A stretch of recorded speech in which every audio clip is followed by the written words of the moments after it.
I'm ready. Okay. Everybody, that's fine. It is Tuesday, November 7th, 2026. This is the special committee meeting. We are meeting at the CCFC meeting room. At this time, I'd like to call the meeting to order and we'll verify attendance and quorum by roll call of members. Start Eugene. Here. Deputy here. Dory Moore here. I'm here. Monica, nice to have you. Nikki Gannon from Parks and Rec.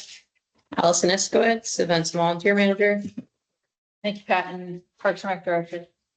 Okay, so we do have a forum, so we will proceed. Welcome to our guests and our audience today. Thank you for coming and your interest and involvement.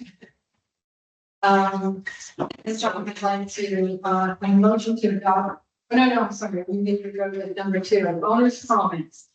Is there anyone that would like to make a comment today on anything on the agenda? There being none, let's move on to item 3, which is to have a motion to adopt the agenda. Motion to adopt the agenda. Item 4 is, I guess I didn't say all in favor.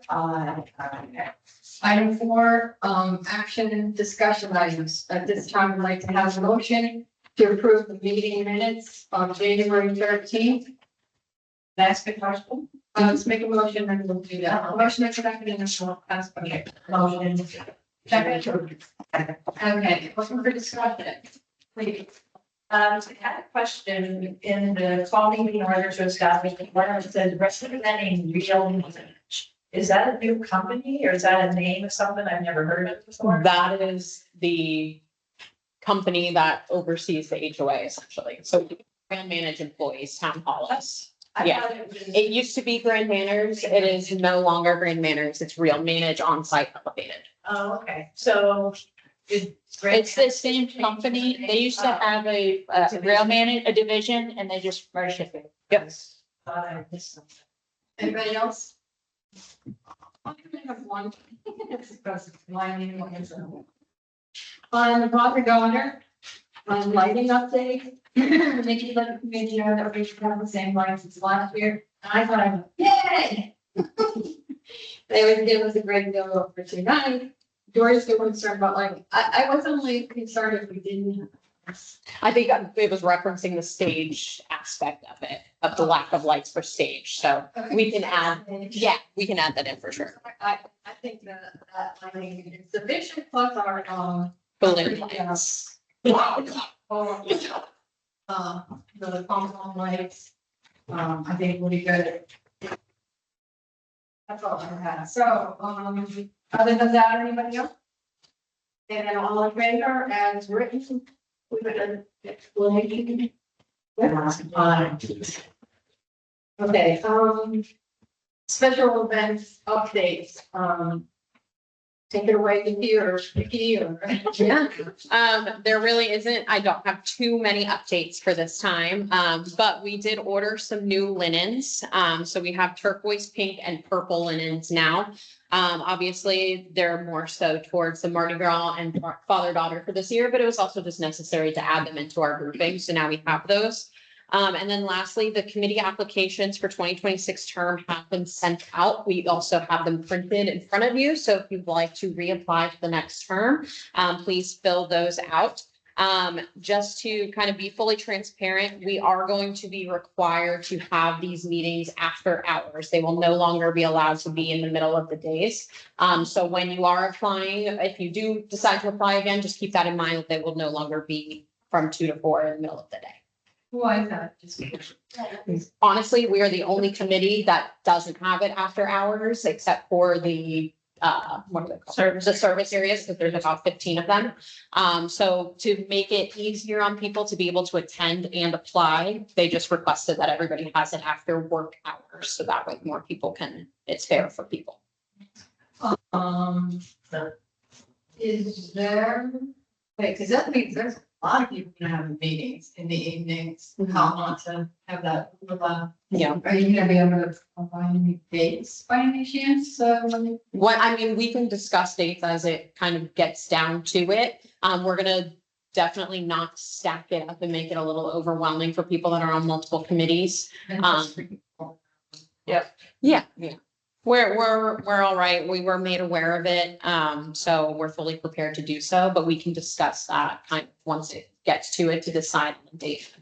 Yeah, because I've always found that Mondays are tough, especially because of holidays and long weekends, and Yeah. Fridays are tough because of holidays and long weekends. Yeah. So we basically gonna do Tuesday, Wednesday, and Thursday, where a lot of people do meet in. like Right. us for- Yeah, we could definitely look at it too on our side and just kind of dissect on piecing the puzzles together to kind of give you the guidance on which dates and times work best as well.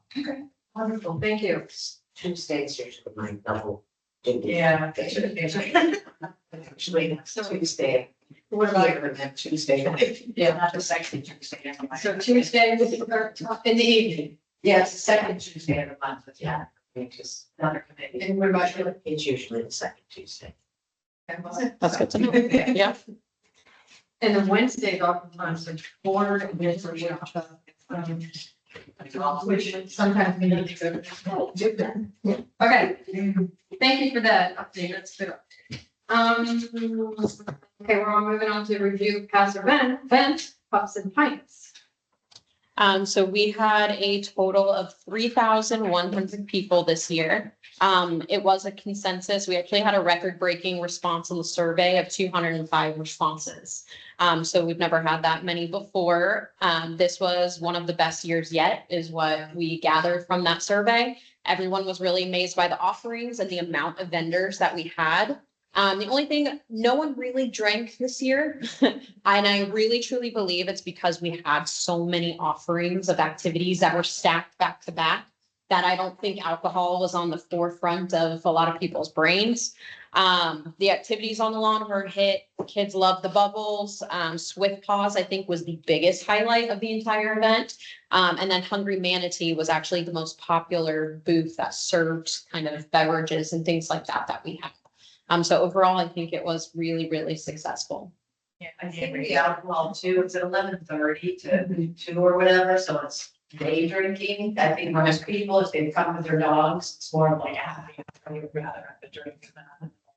Do you have a comment? Yes, We did have a beer and there wasn't a lot of people, but the setup was not it was just like it was thrown together. There was nobody, it's all like the little stand-up tables, which a lot of people were commenting, oh, you can't even sit it. Let's bring it over to the area where they were doing the stage shots. A lot of people wanted to be kept away from that because they don't, they can't talk to people and stuff. And their choices, because I asked them, were very minimalistic. So if you want to call something, Pups and Pints, we have to change the name if you get rid of the alcohol. But you need a little bit, it didn't entice anybody to come in. And I will say that's a great segue into this comment. I do think for next year's that we do steer away from maybe changing that name, because I will tell you right now, there was multiple sponsors that wanted in on sponsoring this event, but couldn't because alcohol was in the name. So I really think it's something we have to think about as a committee of changing the name and kind of rebranding it a little bit so that we can get more sponsors to sponsor this event. Thank you, Melody, thank you. Allison. Well, I agree with what Melody was just saying, because I asked them, look, we have to have this fence around it, and they were saying because we called it the Beer garden. Beer garden. Well, we've had the pop-up guy, the pop-up, the wine guy, we didn't have to put a fence around him, so I didn't understand that. So for that, I could chime in for that. Yeah. So when we went to park at Lake Eola, they made their own like little beer garden. Every time, like I've been to like a beer garden, it's kind of like closed off, so it's like You don't have to worry about kids going into it per se, it's an area for adults. So that, I think that's kind of where our thought process was going. The execution, obviously, we know there was some spots that we need to do better on, if we ever did a beer garden. But that's kind of what we were trying to go Okay, for. so that's where I'm just trying to get clarification. If we don't call it, I mean, it's pups and pints. So when we had it on the Great Lawn, I think a lot of people that were on the Great Lawn would go back and forth, but we wanted to make it more visible, so we brought it up. I don't know which is better, but, if it's, it could be 85 degrees, and so people are going to look for that. And you're right, if we don't have it, then we have to change the name, because that's what it is. I just don't think we do, like, call it a beer garden, we have, even if we have the truck that comes, the tap truck, for example, to provide it for that many people would be good for them. As far as, I think you had enough vendors to support this, that we don't necessarily, if they can't because it's in the name. We see, evidently, you guys, knocked it out of the park, so to speak, as far as getting vendors and people to support it. So to, just to change the name to satisfy a handful of vendors to come, you don't really have to do that. I mean, you guys did a really, best ever job of getting those vendors in. And I agree, I think it was one of the best ones we've ever had. And so, I hate to change the name. I mean, I don't like changing the name. We did Posh Pooch, go up some pints. What do we do? I mean, it has a flair to it, it has an interest to it. But I would say that to do like a tap truck, they serve wine and beer and leave it at that. And have it available in that slot, they put in a few tables there, and that would that suffice? Or you can take it and then go sit down like a break or whatever after the events room. Because there weren't a lot of events at the Great Lawn, this time just a password contest. Oh, no, there was back to back. The peanut butter eating competition, the doggy musical chair. No, No, it was, yeah, that's. Yeah. Every time I walked, nothing was going on. there was about 15 to 20 minutes in between, and then, yeah. Okay, yeah, don't know if I would wanna change it, I just think, we can do whatever you did. And, for a handful of people that say they won't participate because of that. It's probably they can't get funding because it's in the name. Correct. Right. That is why. You would still They have can have it, yeah, you can still have the alcohol, it's just, it can't be, like, there's very specifics to even like some people on sponsorship stuff, they can't even be attached or next to, in a placement with their logo, next to somebody that's known for alcohol, like, just for an example, like a brewery cannot be next to a specific sponsor that does not support kind of alcohol specific stuff. Right. And I will say the only reason that kind of, I think, budget wise, that it did really well is because Swift Paws really saved us. We were really cutting it close on, I think the vendor fees was very low. I think for this year, I think those do need to get raised to a minimum of 100 and then 125 if you want a tent versus the 75 and 100. I think if we fix that. We did lower it because we weren't able to get it. So we have to kind of play that. Yeah, and I mean, the nonprofits getting it complimentary, that worked. They just paid for the tent and nobody, I mean, I had nobody that complained about pricing for anything, so. But I think, we were in a, I think, super good place as far as, you said 3,700? 3,100. 3,100, I mean, that's, and it was a constant flow. Yeah.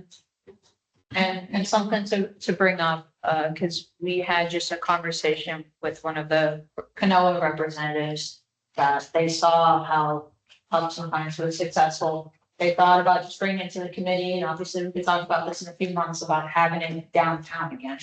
And we expressed the concerns, it was removed from downtown because it's not really a grass area, and we're concerned about like the puppy paws and all that, but they did mention that it can help bring maybe more vendors. If we did it downtown, but obviously that's a further discussion.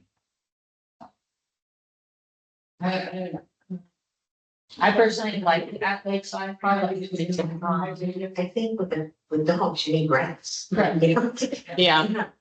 Because I think the streets and English, well, bring her on stage. Yeah, we had some struggle, and people struggle out there in the sun. Yeah, when it gets too hot. I do think the time of year is perfect. I think We lucked out this year. It could be really cold, but that's okay. The temperature is perfect.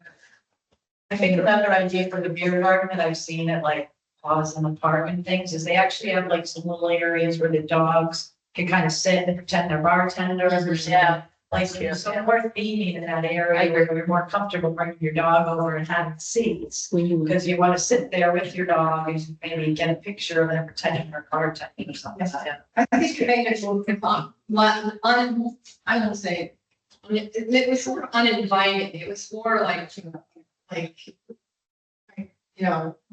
closed off. Yeah, like you're not allowed, that's what I said to, Chris, I said, what, people aren't allowed in there, or what's the story with the fence and everything? And then I said, well, can we take down one of the things in the front so people would walk in from, and there was some kind of rule about that.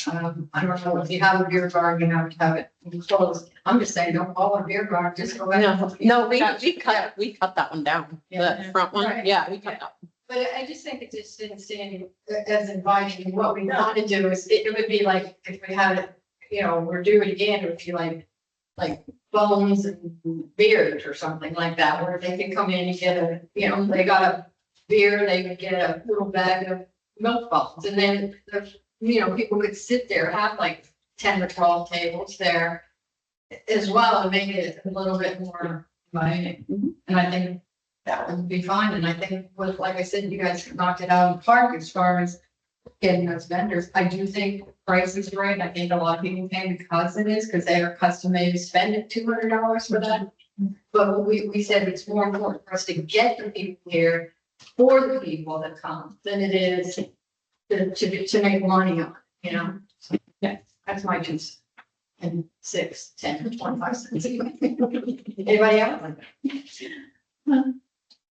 One other thing, I'm surprised that there wasn't more given to Judy's Pet Rescue, because I was surprised at the amount. I know it was a percentage and stuff, but I thought for the amount of people that were there, and I saw the little QRs that you could, donate and everything. That was like love. So The- that's good check. You want to try? Yeah. Okay. So the QR code is direct from Judy. Okay. Judy was supposed to have somebody with her and she didn't. I know. That person, we could not see, nor could we ask for the financials that she received donation through the Venmo. So she was well aware that, we did not include that price of whatever anybody donated through that. Because I know at all the activities, we were pushing it of, yeah, it's complimentary, but we highly encourage the donation. So I'm sure she got a lot more with the Venmo, but yeah, so that is where kind of it split, was just because she couldn't get into her Venmo because she doesn't know how to work it. So we just took care of the 10% of the proceeds that we made, because we can't force the vendors to do it either. So it was just the 10% from Swift Paws, because that was Crowell run, and then the 10% of the fees that were collected from the vendors. I did know her person canceled at the last minute, and I wish I would have known, because I would have sat with her for a while. Because I was trying to do as much as I could to help her, but she needed to go to the car and everything, and Dory and I were getting, because she was like thirsty and, got her some ice cream and everything. Because it's really hard to do that. She was adopted with 2 dogs and talking to everybody, and it's difficult for one person. That was really stinky of her, the person that's supposed to help her. But if I was her, I could have helped out, but I knew nothing until I got there. It's like, oh, well, that's bad, Yeah, she did sell 2 puppies. Mhm. Yeah. Pregnant. Yeah. Yeah, for a nice little chunk of change. So she did okay. Yeah. But, that, we did, we can't do what we don't know. So, but we did try. She had a good time. She just said it was a nice. She said just for what we gave her, that took care of one dog's entire vet bill. So, I mean, I think that is exactly what we wanted to happen. We wanted it to be used for her, for whatever she needed. So she said it was the biggest help. Okay. Thank you, everybody. Anybody else? But it was really, really great. The vibe of it was just tremendous. The vibe. I mean, it's just amazing. It was just amazing. Great job. Okay, moving on to the super, oh, we're not supposed to. The watch. Oh, yeah. My, Watch party. the watch party. Story. What, the, Why it's changed? so I guess the NFL is very protective over the name Super Bowl. So even if you use like the team's photos on any sort of marketing material or the name Super Bowl itself, the NFL will come after you. So that's why all around town, you saw it was called the big game. Nobody ever called it Super Bowl. So that is a little fun fact behind it. We just found that out after we made the first flyer, actually. But I was not there, but from what I've gathered, it started with a lot of people. It was a little bit of a rough start. There was about 100 people at first. Unfortunately, the vendor did experience a faulty wire, so the sound did not come through until 6:52 p.m. So it was about 20 minutes of no sound, but the picture was there.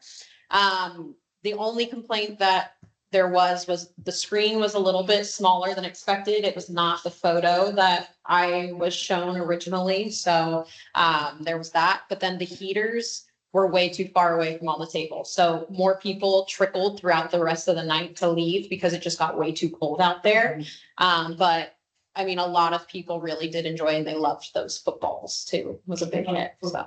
I think that was one of the reasons some of them came, because we did this little 30th anniversary. I thought it was absolutely fabulous without all people. I enjoyed it. I thought it was great, and I think the people that were there loved it. It was cold up. After that, but again, we probably had at least 100 more that came. Some came with their chairs and then saw if they could sit. I think that in talking, and maybe you'll touch base on that, the IT gal was there, Melissa. Michelle, and she suggested we have a screen. It doesn't, really, since for our size of our community, we should have a screen that came down. Having it from the floor up, and even if we talk about it for next year, so put this in your memory bank, that if they want to move it to downtown, it's still, like we talked last time, having it up to bricks is better. Having it flat and not a screen on high enough, it was like if somebody would sit in front of you and that's where the screen was, you couldn't see the screen. You either had to go this way, or if you could go this way, so like the stadium seating would work better. Most of the people that sat in the front row didn't have really, and I'll tell you, it was, I liked it better than in my living room. I have a pretty good sized TV. But that big screen, even though it wasn't the one that Allison was told we were getting, and that's true, it's not as big. And once I got the sound going, it was fantastic. So we have to keep this in mind for when we do if we do the soccer thing. I mean, it really, I don't know, there's something about it being there, even with the cold weather, and with Nikki, Danny and Chris. I mean, they did every single thing possible to make that successful.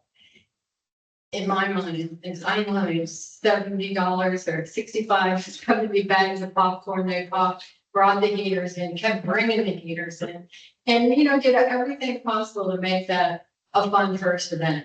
And except for that, the only other thing I was going to say is what would have brought even more people in. So for next year is to have, like the fight songs. Like if we had a DJ there sort of, and even, during commercials or something or whatever, just get get the sound, get the people coming, because I think once they heard it and people were coming over to see what was going on, but we needed a little bit of a pre-game show type thing. I don't know what that could be, but a pre-game. Pre-game game. Pre-game DJ, music, you know how that's what draws the people, like tailgate, that's what it's called. That would be. That's a great idea. That's it. It's funny, because we were talking to Marco about like the World Cup here and having potentially like food trucks, like soccer games occurring maybe on one field, game, like the big screen on like field 3, but tables, like there's like kind of the works of that. But as far as the screen itself, I have been talking to Don for the past couple of weeks. We're trying to size it just to make sure, whether it's like a machine, one where you can just pull down and pull back up, but we're looking for good quality, so even during the day, you can see the screen. Because that's the only concern with our inflatable screen. I know it's 2 ways, but we didn't have like a black like cloth per se on the back of it, so you can stream it in the front of it. So So it's like, the thing of it is, that screen was fantastic. Once we got it going and the sound with it, this, what you could see was excellent. It was just too low to the. Yeah. It needed to be up at least this high. Mhm. And then, and if it could be bigger, I mean, that would be, my concern is if you get one of those pull down ones, those are gonna flop in the wind or. yeah, so I've been talking to Don about that. He said there's stuff that you can put on the side of it that like holds it down so it won't go forwards and backwards. And it's like kind of like the black cloth that's more like a curtain on each side, so it looks. But how, where do you put a projector for that? So you can either do it behind or in front. So obviously for this one, you'd have to go. Yeah, I just, what I'm saying is on the screen clarity, it was like watching the TV in your house. Yeah. That's how clear. Are you looking to do it like, to have it permanently? Yeah. It would be permanent. Cause like I have that in my house, it came in the house. Yeah.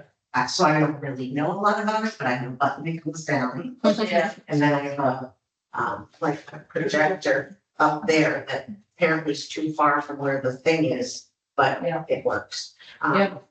So I know that if it's permanent, you could just, everything's installed. Yeah. And even if on the bottom, like mine's my house, it doesn't sway, but you could even, tie it Yeah. to the sides too to make sure. Yeah, we're looking at, so Don and I were looking at, like the green poles around the Great Lawn. We're thinking about maybe potentially putting like speakers on some of them so the sound comes in. That would be wonderful. There would be, like a, kind of like what you're saying, it's like permanent on the Yeah, top. yeah. It would be like kind of like a permanent box per se on top of the Jones room, double doors on the stage. And then if you want it straight ahead, you would put it kind of like just on the table facing forward. So one of the works of that, we're just trying to figure out like how much this costs, because I could potentially put this in Lakeside's equipment. Yeah, some of the speakers on the pole. Yeah. That's There's fantastic. a guy in town that he works, I believe, at Valencia. Okay. And he came to our house to show us.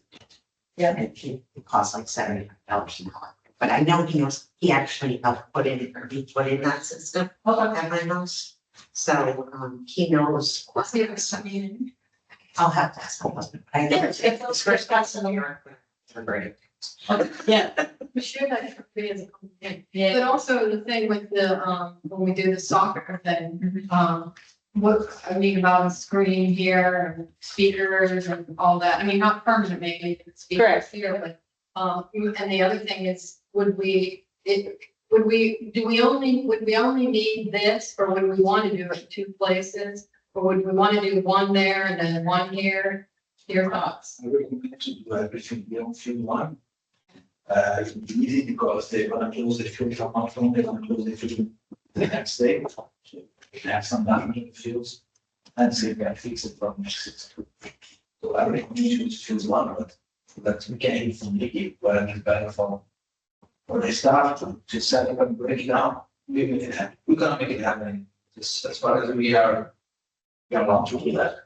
We're gonna make it happen. How many games are there? The 19 they recommend have two big games. It was in the United States at 6 p.m. if I'm not wrong, and in Brazil at 9 p.m. So we can have the So all in one day. 6 hour event in one day. The food truck will be very happy here.